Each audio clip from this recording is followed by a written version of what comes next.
CS classes. हमारा topic GST जो हम पढ़ रहे हैं उसकी आज हम 5th क्लास में एक नया टॉपिक सीखने वाले हैं, नया कॉन्सेप्ट सीखने वाले हैं, एग्जेम्प्टेड सप्लाई। जैसे कि अब तक की क्लासेस में हमने जाना कि किसको जीएसटी का रजिस्ट्रेशन करवाना है, क्या इनपुट आउटपुट होता है, क्या इंट्रा स्टेट होता है, ये सारी चीजें जानी। और हमने कैश ट्रेड डिस्काउंट का जीएसटी के अंदर क्या रोल है ये जानते हुए इसके प्रैक्टिकल क्वेश्चंस भी लास्ट क्लास में किए थे। आज जो हम टॉपिक पढ़ने वाले एग्जेम्प्टेड सप्लाई वो क्या है। एग्जेम्प्टेड सप्लाई हमने जाना क्या होता है कि जब भी हम कोई गुड्स की सेल करते हैं या सर्विसेज रेंडर करते हैं तो वो सप्लाई होती है। लेकिन क्या सारी सप्लाई टैक्सेबल होती है? नो। जो सप्लाई टैक्सेबल होती है सिर्फ उसी पे जीएसटी लगता है। मतलब जब हम रजिस्ट्रेशन करवाते हैं तो किसको रजिस्ट्रेशन करवाना जरूरी यहाँ वॉलेंट्री होता है?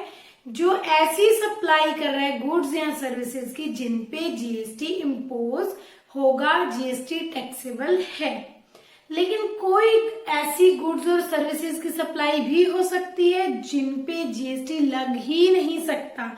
मतलब वो सप्लाई अगर हम कहें तो हमारी वो सप्लाई क्या है? टैक्सेबल नहीं है। टैक्सेबल नहीं है मीन्स उस पे जीएसटी चार्ज नहीं होगा, मीन्स उसको बोला जाएगा जो आज का हमारा टॉपिक है एग्जेम्प्टेड सप्लाई।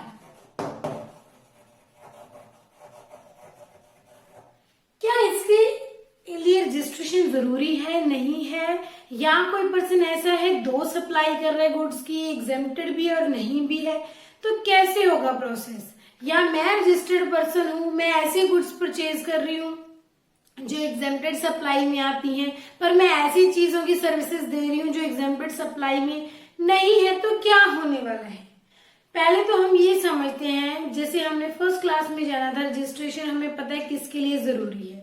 इंटरस्टेट, इंट्रा, अगर कोई लिमिट है, और बाकी जो वॉलेंट्री वाले पर्सन है अपनी मर्जी से रजिस्ट्रेशन करवा सकते हैं। पर सबकी सप्लाई टैक्सेबल इवेंट के अंदर आनी चाहिए, मतलब वो सप्लाई एग्जेम्प्टेड सप्लाई नहीं होनी चाहिए।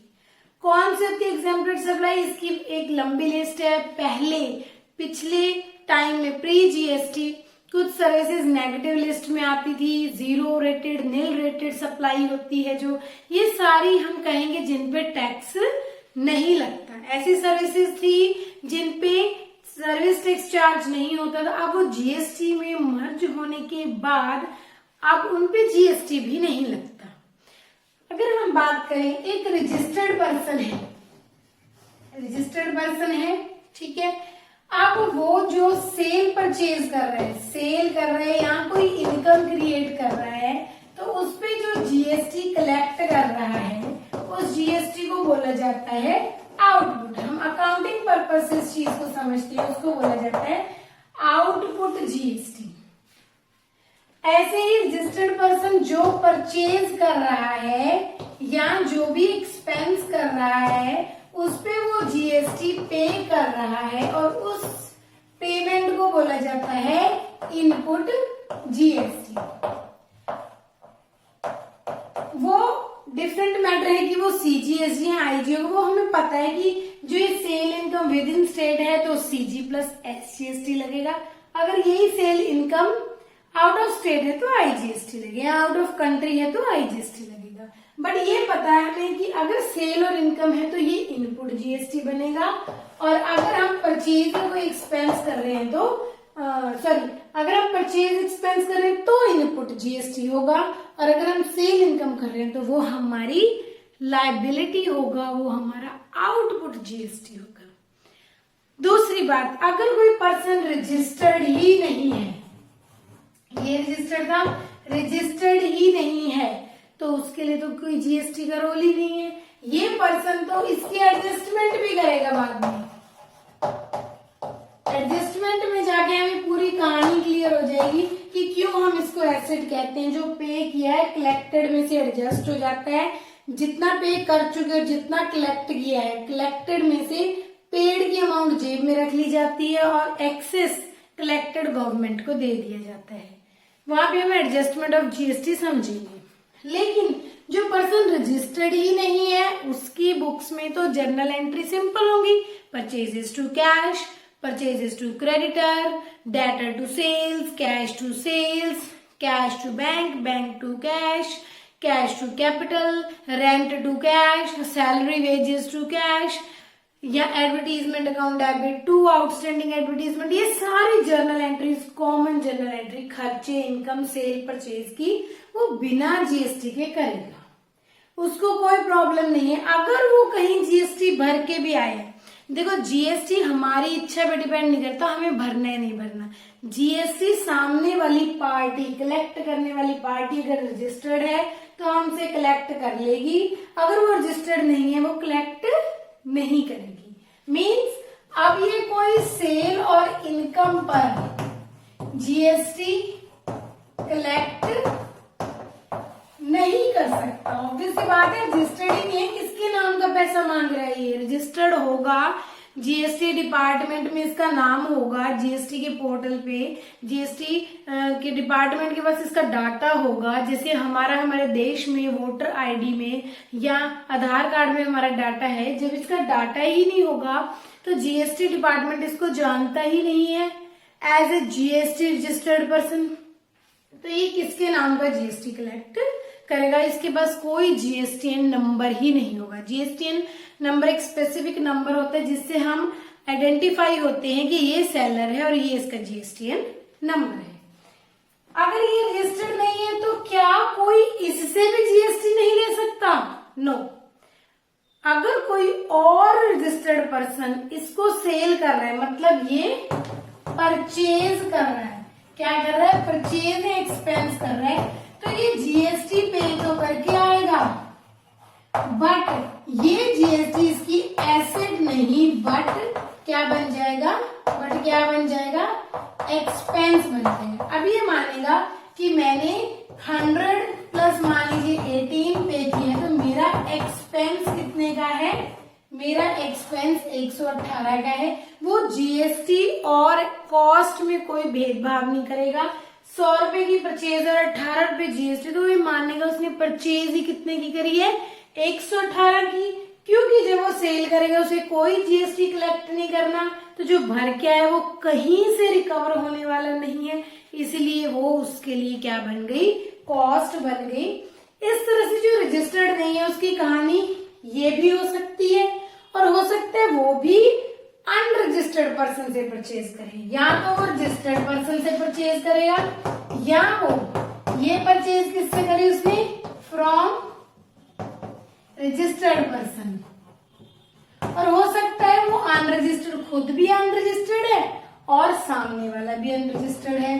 किससे खरीदे? From unregistered person. तो उस केस में उसकी कॉस्ट 100 होगी, यहाँ पे 100 पे करेगा। अब जीएसटी ही नहीं है और जीएसटी कोई कॉस्ट का पार्ट नहीं बना, मतलब चाहे वो रजिस्टर्ड से खरीदे चाहे अनरजिस्टर्ड से, अगर वो खुद रजिस्टर्ड नहीं, उसके पास जीएसटी नाम की कोई एसेट नहीं होगी, उसका खर्चा होगा या तो 100 रुपए या 118 रुपए। बिल्कुल वैसे ही जैसे आप एक नॉर्मल पर्सन हो और मार्केट में जाके एक सूट या आप अपने कपड़े जीन्स परचेज कर रहे हो, वहां पे जाके आप कहते हो कितने की? वो कहते हैं 100 रुपए की, या मान लीजिए 1000 रुपए की, और 120 जीएसटी है, 1120 रुपए हो गए।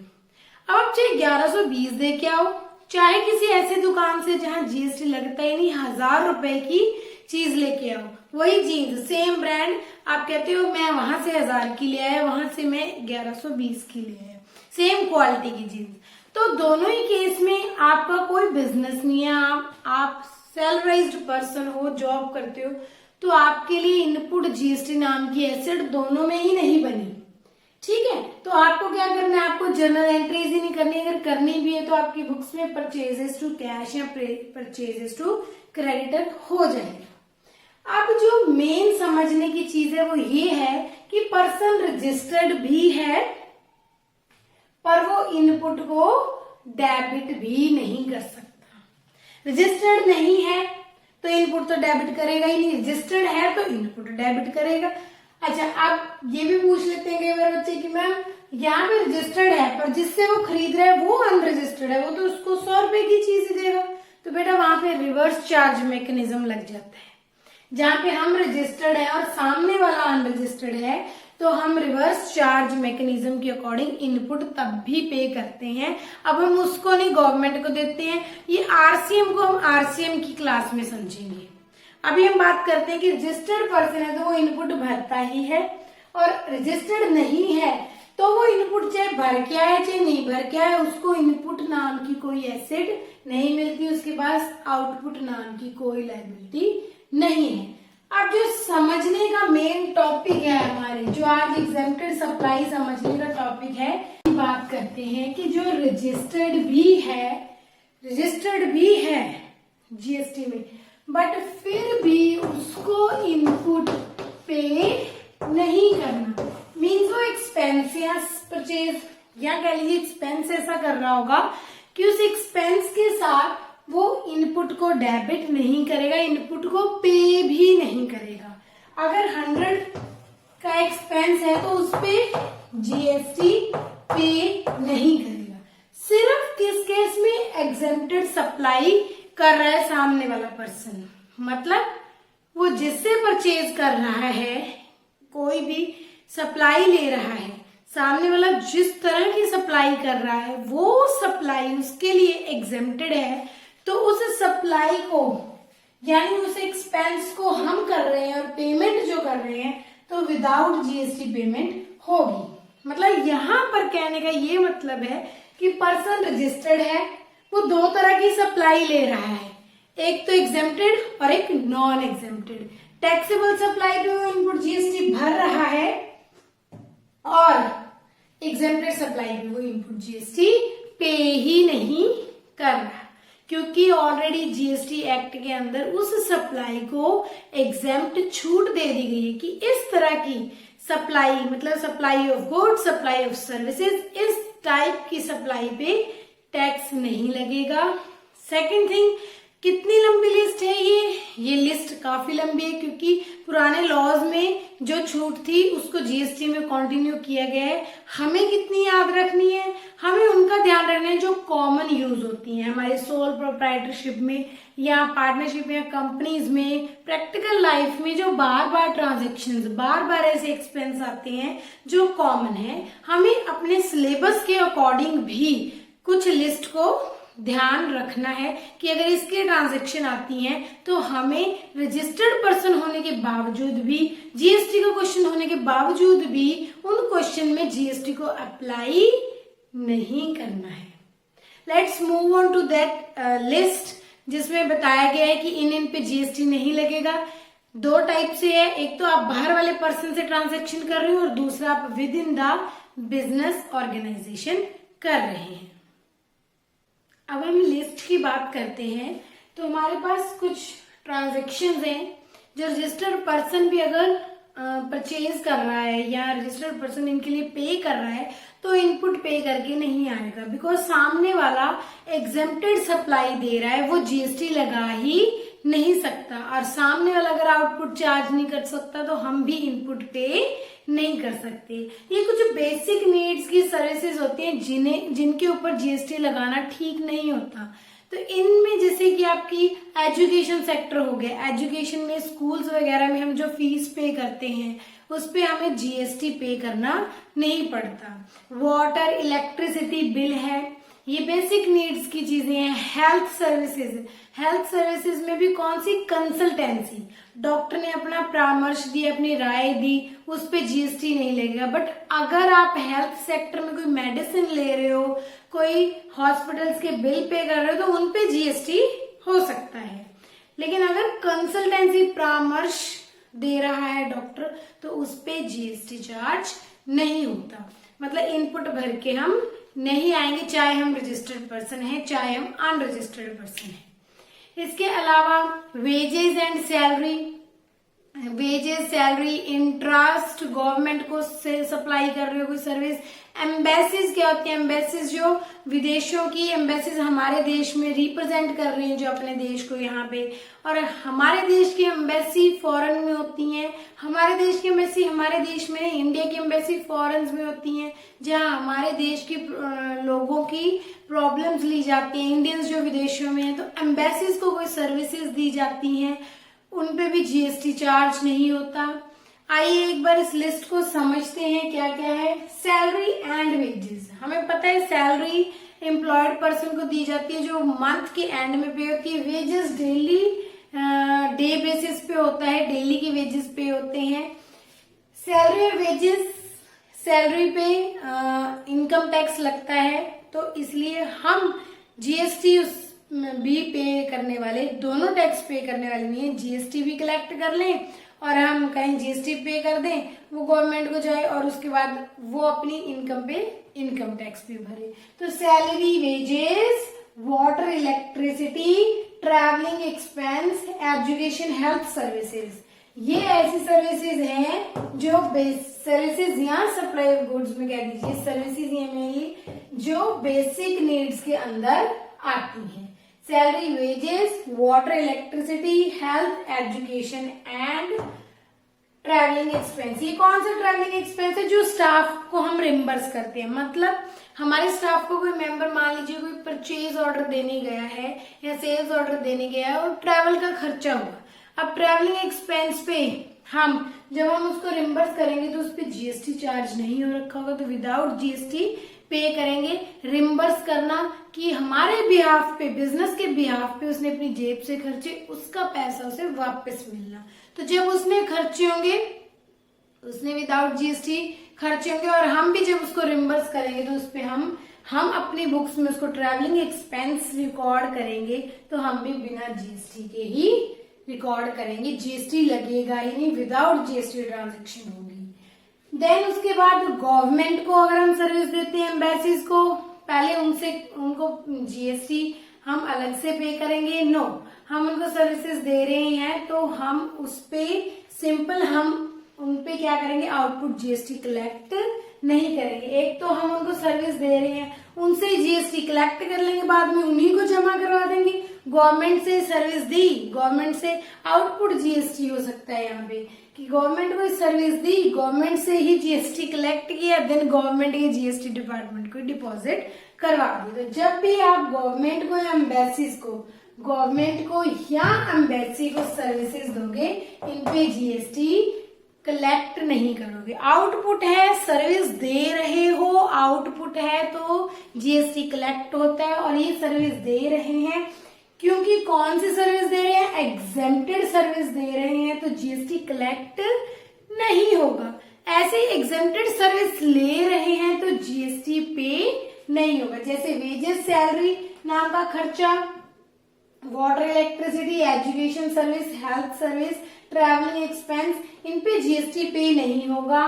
गवर्नमेंट एम्बेसी से जीएसटी कलेक्ट नहीं होगा। इंटरेस्ट दोनों भी हो सकता है, पेड भी हो सकता है और रिसीव्ड भी हो सकता है। बैंक में इंटरेस्ट पे कर दिया, बैंक से इंटरेस्ट रिसीव किया, किसी को लोन दिया, इंटरेस्ट पे किया, इंटरेस्ट रिसीव किया और लोन लिया तो इंटरेस्ट पे किया। मीन्स आपने इंटरेस्ट चाहे पे किया हो चाहे रिसीव किया हो, दोनों ही केस में, बोथ केस में ना तो आप आउटपुट जीएसटी कलेक्ट करोगे इंटरेस्ट रिसीव्ड के साथ, ना ही आप इनपुट पे करोगे इंटरेस्ट पेड के साथ। तो इस तरह से एक लिस्ट है जो हम बाहर की इंस्टीट्यूशंस, ऑर्गेनाइजेशन, बिजनेस एंटिटीज के साथ जब ट्रांजैक्शंस करते हैं और हम रजिस्टर्ड पर्सन है, उसके बावजूद भी हमें जीएसटी पे करना नहीं पड़ रहा, या हम रजिस्टर्ड होने के बावजूद भी सामने वाले से जीएसटी कलेक्ट नहीं कर पा रहे क्योंकि जीएसटी डिपार्टमेंट, जीएसटी एक्ट ने इन सर्विसेज और गुड्स को ही जीएसटी से एग्जेम्प्ट छूट दे दी और हम उस पे जीएसटी कलेक्ट या पे नहीं करेंगे। और ये कलेक्ट पे नहीं करेंगे क्योंकि ये गवर्नमेंट को जाना ही नहीं है, तो हम क्यों, किसके बिहाफ पे कलेक्ट करेंगे? हम कहाँ से रिकवर करेंगे इनको जो हमने पे करा ही नहीं। इस तरह से ये तो बाहर की ऑर्गेनाइजेशन की थी। अब आप रजिस्टर्ड पर्सन हो, नॉर्मल सप्लाई कर रहे हो, नॉर्मल गुड्स सर्विसेज खरीद रहे हो जिनपे जीएसटी चार्ज हो रहा है, फिर भी बिजनेस के अंदर आप इनमें से कुछ भी नहीं कर रहे। फॉर एग्जाम्पल ऐसा पॉसिबल नहीं है, सैलरी वेजेस भी देंगे, वाटर इलेक्ट्रिसिटी बिल भी होंगे। इसके अलावा कुछ ऐसी ट्रांजेक्शन है जो बाहर वाली पार्टी इन्वॉल्व नहीं है, within the business organisation transaction हो रही है, फिर भी हम उनपे जीएसटी का डेबिट क्रेडिट नहीं करेंगे। मतलब हमारे अकाउंटिंग पर्पज से अगर हम बात करें, हम कोई expense account debit to cash या कोई अकाउंट डेबिट टू दूसरा अकाउंट क्रेडिट कर रहे हैं, तो उनमें क्या जीएसटी आएगा या नहीं आएगा? रजिस्टर्ड फर्म की हर ट्रांजैक्शन में जीएसटी आएगा, बस वो एग्जेम्प्टेड सप्लाई नहीं होनी चाहिए। और दूसरी बात, वो विद इन द ऑर्गेनाइजेशन, यहाँ पे नोट करने वाले हैं, विद इन द ऑर्गेनाइजेशन होने वाली घटनाएं नहीं होंगी, मतलब विदाउट जीएसटी एंट्री होंगी। Let's move on to the transactions जो विद इन द बिजनेस होती हैं। जैसे कि कैपिटल लेके आया ऑनर। फर्स्ट अगर मैं बात करूं, कैपिटल इंट्रोड्यूस्ड या एडिशनल कैपिटल जब भी लाएगा। अब ये ऑनर और बिजनेस के बीच की ट्रांजैक्शन है, कोई बाहर वाले पर्सन को सप्लाई ही नहीं हुई। हमने फर्स्ट क्लास में जाना था इंट्रोडक्शन के कि अगर सप्लाई है, टैक्सेबल इवेंट ही क्या है, अगर कुछ सप्लाई हो रहा है, जब जब जब जब सप्लाई होगी तभी टैक्स लगेगा। यहाँ कोई सप्लाई नहीं हो रही है, ना सेल ऑफ गुड्स ना सप्लाई ऑफ सर्विसेज। तो यहाँ पे तो विद इन ऑर्गेनाइजेशन एक्स्ट्रा पैसा ऑनर के घर से एज अ कैपिटल लाया जा रहा है, या ड्रॉइंग्स वो कर रहा है, और अगर कैश में ड्रॉइंग्स कर रहा है। ड्रॉइंग्स क्यों नहीं लिख दिया मैंने, यहाँ ड्रॉइंग्स गुड्स की होती है तो वहां पे इनपुट का रोल आ जाता है, इसलिए मैंने क्या कहा, सिर्फ अगर वो कैपिटल में कुछ लेके आया है। सेकंड, अगर आपने बैंक अकाउंट में क्या करवा दिया, कैश डिपॉजिटेड, जिसको क्या बोला जाता है, पेड इनटू बैंक, ये भी बोल देते हैं पेड इनटू बैंक। बैंक के अंदर आपने कुछ पेमेंट कर दी, बैंक के अंदर आपने कुछ पेमेंट मतलब बैंक के अंदर अपना कैश डिपॉजिट करवा दिया, तो उस केस में नॉर्मल एंट्री होगी bank account debit to cash, GST का रोल नहीं है। इस तरह से तो हम जीएसटी भरते ही पागल हो जाएंगे, पैसा निकलवाया जीएसटी दे दो सरकार को, पैसे जमा कराए जीएसटी दे दो सरकार को। नहीं, ये कोई सप्लाई नहीं है, कोई एक्सपेंस नहीं है, ये कोई इनकम नहीं है, ये बिजनेस के अंदर होने वाली बिजनेस ट्रांजैक्शन एक फाइनेंशियल एक्टिविटी है जो एसेट लायबिलिटीज को चेंज कर रही है, पर कोई इनकम, सेल, परचेज, एक्सपेंस बाहर वाली पार्टी के साथ नहीं हो रहा। बिजनेस की ट्रांजैक्शन है, अगर हम रजिस्टर्ड हैं तो ऐसा नहीं हर ट्रांजैक्शन में हम जीएसटी को डेबिट क्रेडिट करते रहेंगे। नो, एग्जेम्प्टेड सप्लाई है, ये विद इन ऑर्गेनाइजेशन की ट्रांजैक्शन है तो जीएसटी डेबिट क्रेडिट नहीं होगा। इनके अलावा और ट्रांजैक्शन है और हम रजिस्टर्ड पर्सन हैं तो उनमें जीएसटी चार्ज होगा। क्या मुझे पता होना चाहिए, क्वेश्चन में नहीं दिया होगा? नो, क्वेश्चन में एक बार लिख के छोड़ दिया, you are a registered person and GST charge GST at the rate of 18% या 28%, और उसके बाद आपको नंबर ऑफ ट्रांजैक्शन दे दी जिसमें से कुछ एग्जेम्प्टेड सप्लाई है, कुछ विद इन द ऑर्गेनाइजेशन है और कुछ एक्चुअल सप्लाई है जो एग्जेम्प्टेड नहीं है जिसपे जीएसटी लगना है। तो it is our duty to find out which transaction will cover GST और नॉट, किन पे GST input to be debited है और नॉट टू बी डेबिटेड है, और किन ट्रांजैक्शन पे हमें जीएसटी को क्रेडिट करना है या नहीं करना है, या जीएसटी को रोल में लाना है या नहीं लाना है। नेक्स्ट, जब बैंक में पैसे जमा कराएंगे तो जीएसटी नहीं लग रहा, ऐसे ही जब हम बैंक से पैसा निकलवाएंगे, कैश विथड्रॉन फ्रॉम बैंक, तो भी जीएसटी नहीं लगेगा, नॉर्मल एंट्री होगी cash account debit to bank account. Next, fourth अगर बात करें हम, डेटर से हम कैश ले रहे हैं, डेटर पेड द बैलेंस या रिसिप्ट फ्रॉम डेटर, तो डेटर एक बार ही तो जीएसटी भरेगा। डेटर से हम कितना जीएसटी ले सकते हैं, एक बार ही तो जब हम उधार पे सेल करते हैं, हम ऑलरेडी जीएसटी के साथ उसको ड्यू कर चुके हैं। 100 रुपए की सेल है, 18 रुपए जीएसटी, तो हमने डेटर से कितने डेटर अकाउंट में डेबिट कर रखे हैं 118। क्या डेटर अब 118 पे फिर से जीएसटी देगा? नो। तो डेटर जब पेमेंट करेगा एंट्री होगी बैंक या cash account debit to debtor 118। ऐसे जब हम अपने क्रेडिटर को पेड टू क्रेडिटर, तो क्रेडिटर को भी हम बैलेंस पे करेंगे क्योंकि उस क्रेडिटर अकाउंट में ऑलरेडी जीएसटी इंक्लूड है। नेक्स्ट अगर हम बात करें 6 ट्रांजेक्शन की, अगर आपने कोई एडवांस दिया है सप्लायर को, जैसे यहाँ क्रेडिटर के साथ ड्यू था, यहाँ सप्लायर को भी जो एडवांस दिया होगा सप्लायर अकाउंट में हम विदाउट जीएसटी पेमेंट करेंगे। बाद में जब ट्रांजेक्शन होगी परचेज के टाइम जीएसटी चार्ज होकर सप्लायर अकाउंट में अमाउंट आएगी, जितना पे कर चुके होंगे वो हटा के बैलेंस उसको पे हो जाएगा। जैसे इसको एग्जांपल में समझते हैं कि मान लीजिए मैंने 100 रुपए एडवांस दे दिया, अब मैंने बाद में 200 प्लस 28 रुपए की परचेज कर ली विद जीएसटी। यहाँ जीएसटी नहीं लगाया, यहाँ जीएसटी लग गया, तो बाद में उसका बैलेंस कितना पे होगा? बैलेंस कितना पे होगा? 228 में से 100 पे हो चुका, 120 और पे हो जाएगा। तो ये 2 ट्रांजेक्शन थी, चाहे आप बैलेंस क्लियर कर रहे हो और चाहे आप एडवांस दे रहे हो, इन पे जीएसटी नहीं लगेगा। ऐसे ही चाहे आप डेटर से पैसा ले रहे हो और चाहे आप उधार का बचा हुआ पैसा ले रहे हो, चाहे आप एडवांस फ्रॉम कस्टमर, कस्टमर ही तो डेटर होता है, सप्लायर ही तो क्रेडिटर होता है, एडवांस फ्रॉम कस्टमर ले रहे हो तो भी आप जीएसटी चार्ज नहीं करने वाले। इस तरह से कुछ ट्रांजैक्शन ऐसी हैं जिनके अंदर जीएसटी नहीं लगता, जैसे कि बैड डेट रिकवर हो रही है, बैड डेट्स हो रही हैं, तो क्या हम इन पे जीएसटी चार्ज करेंगे? डेटर जब पे कर देगा तो भी जीएसटी नहीं लगेगा, डेटर मना कर देगा, बैड हो जाएगा, तो भी बैड डेट्स पे जीएसटी नहीं लगेगा। या आपका बैड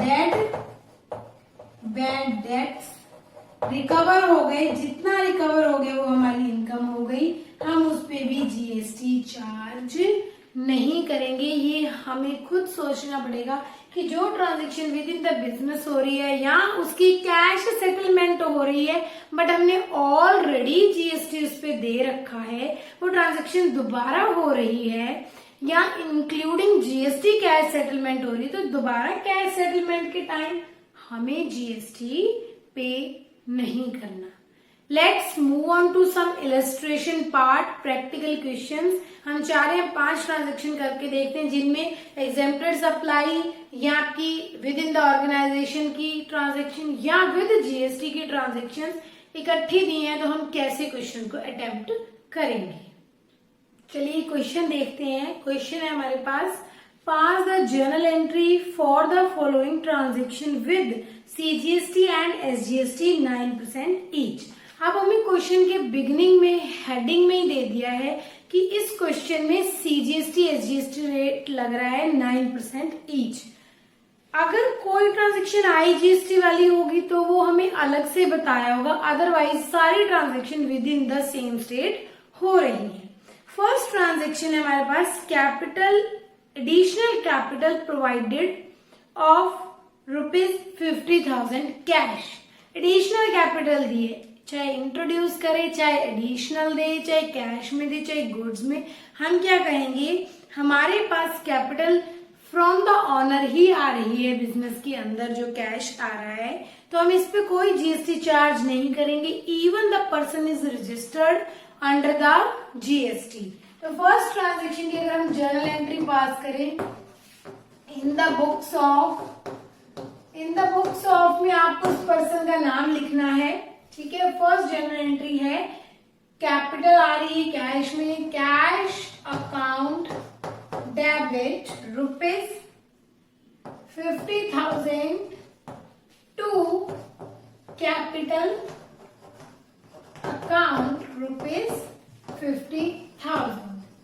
क्वेश्चन में जीएसटी है, पर्सन रजिस्टर्ड है, बट फिर भी हमने इस ट्रांजैक्शन पे जीएसटी नहीं लगाया क्योंकि हम कोई सप्लाई नहीं कर रहे हैं। सेकंड, अगर किसी को सप्लाई में कंफ्यूजन है तो आप फर्स्ट इंट्रोडक्शन क्लास जरूर सुने, वहां पे हमें पता होगा कि सप्लाई टैक्सेबल इवेंट होती है, टैक्स कब इम्पोज होता है। Second, rent paid, second transaction है हमारे पास rent paid by cheque for business premises ₹10,000।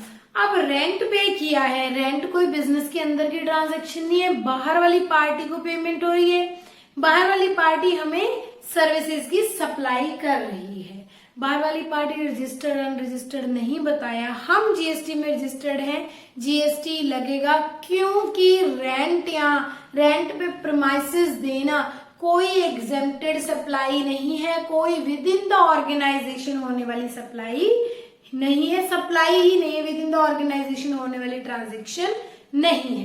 तो रेंट एक सप्लाई है जो एग्जेम्प्टेड नहीं है, टैक्सेबल सप्लाई है, और मेरा एक्सपेंस है, मैंने रेंट अकाउंट को डेबिट कर दिया, दैट इज ₹10,000 कैश में पे किया, टू कैश आएगा, बट अब मुझे जीएसटी भी पे करना है, input CGST account debit with in same state है सामने वाला पर्सन, क्योंकि क्वेश्चन के स्टार्टिंग में सीजीएसटी एसजीएसटी बताया है, जब तक आईजीएसटी नहीं होगा तो अलग से ट्रांजेक्शन में नहीं बताया होगा तो वो नहीं है।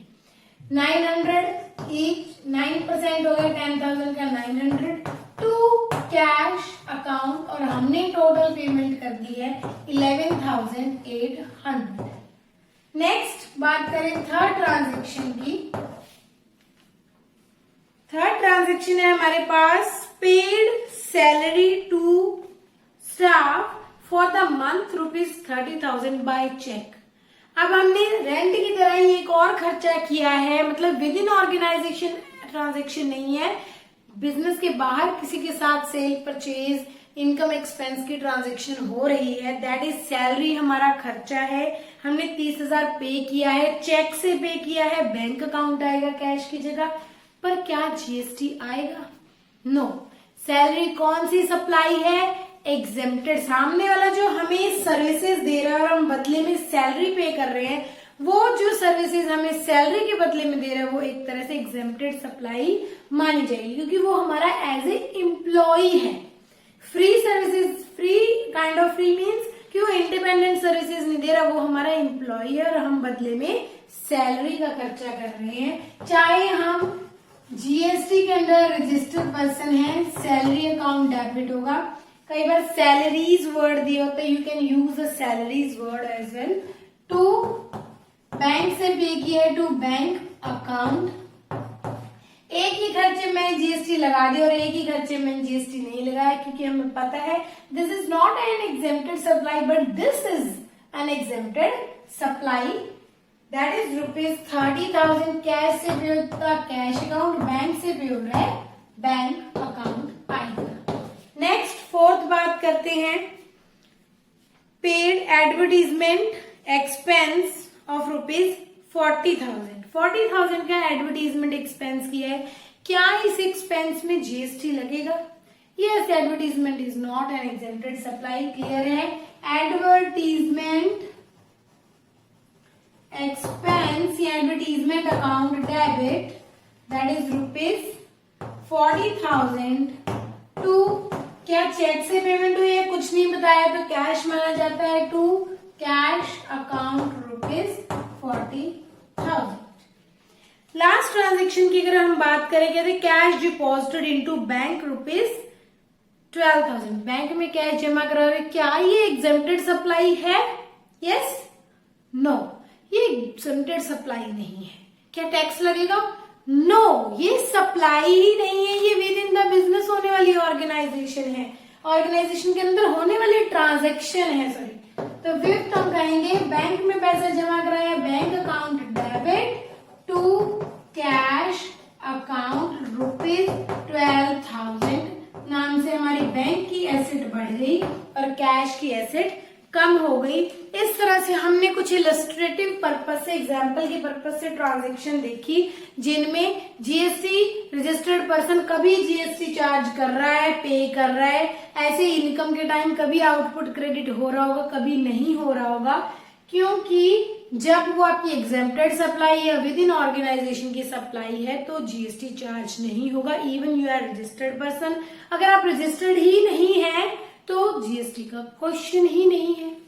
तो नेक्स्ट क्लास में हम बात करेंगे, हमारा जो नेक्स्ट टॉपिक है कि आप इनपुट तो डेबिट कर रहे होगे पर इसका फायदा नहीं मिलेगा।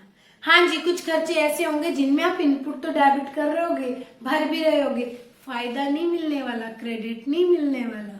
तो नेक्स्ट क्लास में हम ये डिस्कस करेंगे। I hope so you like the video, you like the session. अगर आपके डाउट्स हैं तो आप कमेंट सेक्शन में पूछ सकते हैं। टीएस गरेवाल बुक को फॉलो कर सकते हैं, डीके गोयल बुक, बीकॉम की बुक्स को फॉलो कर सकते हैं। यही repeat transaction with changing amounts, changing rates use होंगे और हम नेक्स्ट क्लास में कुछ क्वेश्चंस की भी प्रैक्टिस करने वाले हैं। Thank you all. Give thumbs up to my video if you like the video and don't forget to subscribe my channel. Thank you all.